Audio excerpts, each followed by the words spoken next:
एक छोटे से गांव में भोलू नाम का एक गधा रहता था। वह गांव बाकी दुनिया से बिल्कुल कटा हुआ था। न वहां कोई आता था और न वहां से कोई कहीं जाता था।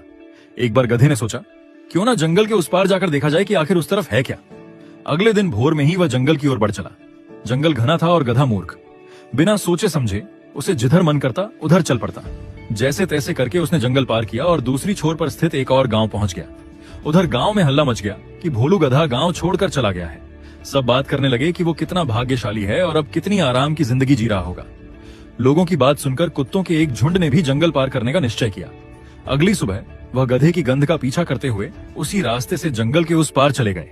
फिर क्या था, गांव के अन्य पशुओं में भी जंगल पार करने की होड़ सी लग गई और सभी गधे द्वारा खोजे गए रास्ते पर चलते हुए जंगल पार करने लगे। बार बार उस रास्ते पर चलने से एक पगडंडी सी बन गई और कुछ सालों बाद इंसान भी उसी रास्ते को पकड़कर जंगल पार करने लगे। समय बीतता गया और धीरे धीरे गांव की आबादी काफी बढ़ गई। तब सरकार ने जंगल पार करने के लिए एक सड़क बनाने का निर्णय किया।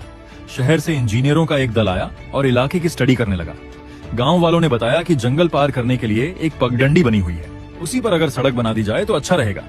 उनकी बात सुनकर चीफ इंजीनियर थोड़ी मुस्कुराया और बोला, क्या मैं जान सकता हूँ ये पगडंडी किसने बनाई?